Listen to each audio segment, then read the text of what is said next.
வாகை பதிப்பகத்தினுடைய இப்பொழுதுதான் அவர்கள் அரசு இதழிலே பதிவிட்டிருந்த கண்டத்தை பதிவு செய்திருக்கிறார்கள். கோவையிலே எத்தனையோ தமிழ் அமைப்புகள் இருந்தாலும் அத்தனை அமைப்புகளும் அரசு இதழில் பதிவு பெறுவதில்லை. அவர்கள் எல்லோரும் ஆரம்பிக்கிறார்கள், நடத்தி கொண்டே இருக்கிறார்கள். 100 வாரம் 200 வாரம் அப்படின்னு எல்லாம் நடத்திட்டு இருக்கிறாங்க. ஆனால் முறையாக அரசு பதிவுகள் செய்ய விட்டாங்க. அப்படி இருக்கக்கூடிய வாகை வாசகர் வட்டம், கமையந்தூர் தமிழ் சங்கம், அது நம்ம தொல்காப்பிய பேரவை, இந்த 3 அமைப்புகள் மட்டும்தான் பதிவு அரசு இதழில் பதிவு பெற்று முறையாக நடந்து வருகிறது என்பதையும் நாம் இந்த நேரத்தில் குறிப்பிடவும். அமைப்பு வாசகர் வட்டம்னு வச்சுட்டாரு. அதாவது நிறைய வாசகர்களை உருவாக்க வேண்டும் என்பதற்காக தமிழ்ச்சங்கம் நாமெல்லாம் வச்சிருக்கிற ஒரு வாசகர் வட்டம். தமிழை பேசுகின்றார்கள், அதை படிக்கிறதுக்கு யாருன்னு வேண்டும், அவர்களுக்காக ஒரு வட்டத்தை உருவாக்கி அந்த வாசக வட்டம் என்ற பெயரிலேயே பதிவு செய்திருக்கிறார். அவர்களுக்கு என்னுடைய நன்றியை தெரிவித்துக் கொள்கிறேன். அடுத்தபடியாக நம்மளுடைய தொல்காப்பிய பேரவை, முதலில் பெரிய அடிகளார் அவர்களால் தான் தொல்காப்பிய பேரவை என்று தொல்காப்பியர் பேரவை என்று பெயர் வைக்கப்பட்டது.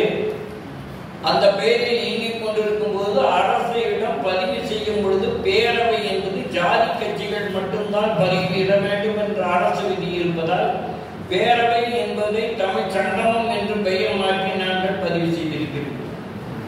அந்த 92 அமர்வுகளுக்கு முன்பு முதல் அமர்விலே பெரிய அடிகளார் அவர்கள்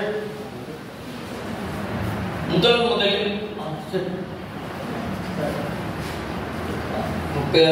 அடிகளார் அவர்கள் முதலில் அமர்ந்து முதல் அமர்விலே அவர்தான் முதல் சொற்பொழிவாளர். கைத்தல் முதலா பெருதினை இருவாய் உட்பட கலந்த எழுதினை என்ப என்று தொடங்கி அதனுடைய பொருளை எல்லாம் சொல்லி எழுத்தையும் இலக்கணத்தையும் சொல்லலக்கணத்தையும் பேசுவதை விடுத்து பொருள் இலக்கணத்தைத்தான் பேச வேண்டும் என்ற அடிப்படையிலே பொருளதிகாரத்திலே முதல் நூற்பாவை சொல்லி தொடங்கினார். அப்படி தொடங்கிய பின்பு அவர் 3 மாதங்கள் தான் நம்மோடு வாழ்கின்றார். அந்த சமயத்தில் அவருக்கு ஒரு ஐயம், இந்த இல்லறத்தில் இருக்கக்கூடியவர்களுக்கெல்லாம் என்ன கடமை இருக்கிறது என்று ஒரு தொல்காப்பியத்தில் இருக்குது. அதற்கும் திருக்குறளுக்கும் தொடர்பு இருக்கிறது, அதை சொல்ல வேண்டும் என்று 20-25 ஆண்டுகளாக வந்த பேரறிஞர்கள் தமிழறிஞர்கள் அனைவரிடமும் அவர்கள் கேட்டுக்கொண்டே இருந்தார்கள். அந்த சமயத்தில் நான் புதுச்சேரியிலே இருந்து முனைவர் பத்மநாப ஐயா அவர்களை அழைத்து வந்து அவர் என்னப்படி பேச வேண்டும் என்று கேட்டு அங்கிருந்து அழைத்து வந்து பேச வைத்தேன். பேசும் பொழுது அவர் படுக்கையிலே அமர்ந்து இருக்கிறார், படுக்கையில் இருக்கிறாரு. அந்த முத்தமலர் அரங்கத்திலே விழா நடக்குது. அங்கிருந்து இங்கே கொண்டு வந்து ஸ்பீக்கரை வச்சு அவர் கேட்க, அப்போ அந்த இடத்திலே அவருக்கு மனது திருப்தியானது. வாழ்நாள் பயனை அடைந்தேன் என்று சொன்னார். அதாவது இல்லறத்திலே காமஞ்சான்ற கடைக்கோட்டாலை ஏமஞ்சான்ற மக்களோடு தோன்றி அறம்புரி சுற்றும் ஒரு கிழவனும் குலத்தின் சிறந்தது பயிர்கள் இறந்ததன் பயனே. இறத்தல் என்றால் என்ன? துறந்தார் உரிமை துணை கூறி பையத்தை இறந்தாரை எண்ணிக்கொண்டற்று என்று திருவள்ளுவர் 22வது குறளிலே சொல்லியிருக்கிறார். அதில் இறந்தார் என்பதற்கு பரிமையாளர்கள் உட்பட இறந்து போனவர்கள் என்ற பொருளையே கொண்டிருக்கின்றார்கள்.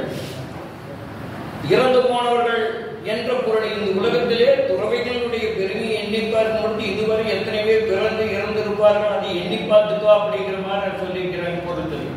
ஆனால் என்னுடைய மனது என்பது தொல்காப்பியத்தை படித்த பின்பு நானாகவே பரிமையாளர்களுக்கு ஒரு மறுப்புரை என்ற ஒரு உரையை எழுதினேன்.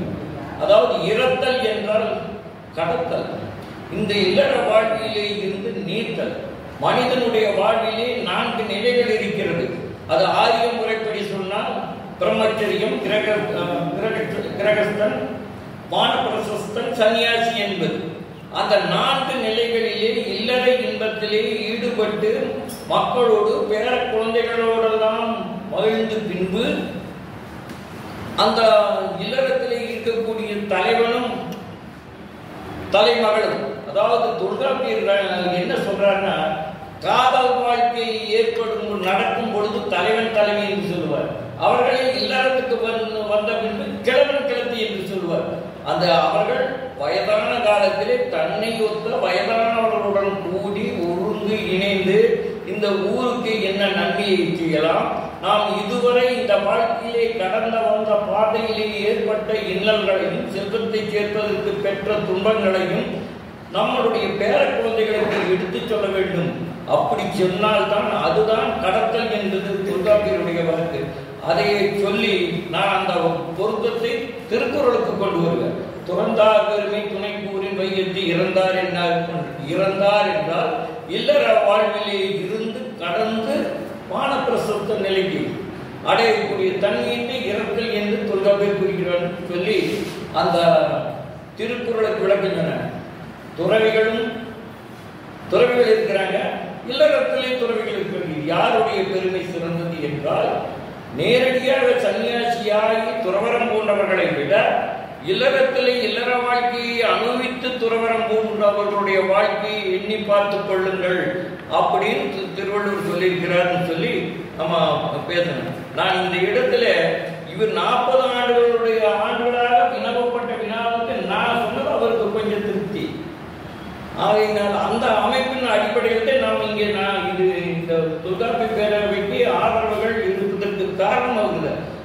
தொல்காப்பியம் என்று பேசுவதற்கு நம்ம இங்கே இடம் கொடுக்கணும், அவங்களுக்கு வாரங்களுக்கு உணவளிக்கணும்.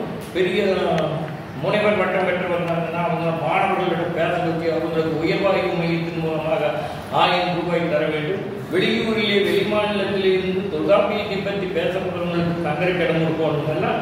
அவருடைய ஆணைப்படிதான் இப்ப நடந்துட்டு. அதை விட பன்மடங்கு நம்ம இப்ப இருக்கிற சங்கம் நடத்தி கொண்டிருக்கிறார்.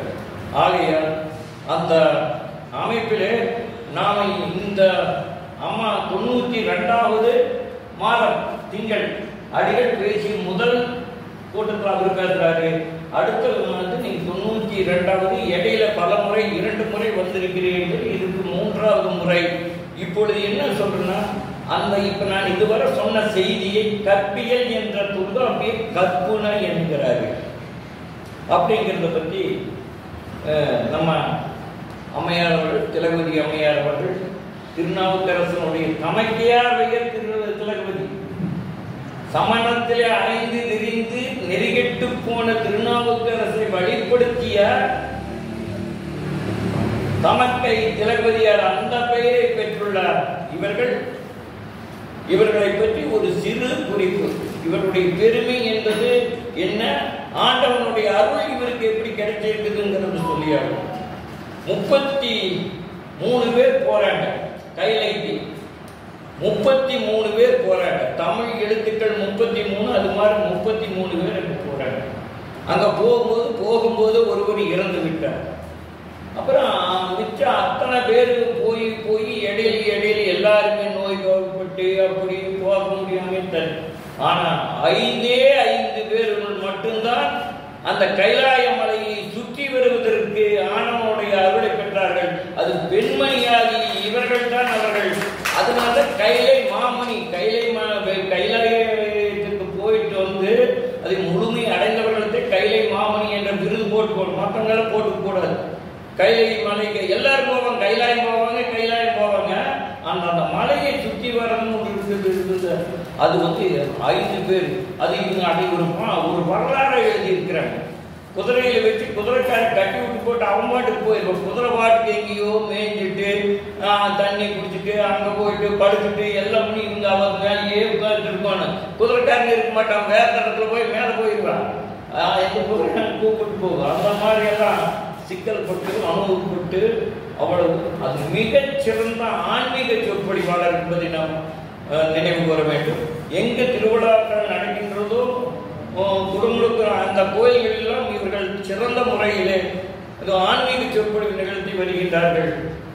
ஆகையால் அவர்கள் இந்த கற்பு என்பது என்ன என்பதை பற்றி நமக்கு எடுத்து சொல்கிறார். தொல்காப்பியர் கூறும் கற்பா, இல்ல பாரதியார் ஆணுக்கும் பெண்ணுக்கும் சமமாக வைப்போம் கற்பனை என்றார் அந்த கற்பா, கற்பனப்படுவது சொத்திரமாமை என்ற அந்த ஔவையார் சொல்கின்ற கற்பா என்பதையெல்லாம் நமக்கு விளக்க இருக்கிறார்கள். அம்மையார் அவர்களை தலைக்கு இந்த சிறப்புரை நிகழ்த்துமாறு பொருண்மையிலே தொல்காப்பியத்தில் கற்பை என்னும் பொருண்மையில் நிகழ்த்துமாறு கேட்கிறேன்.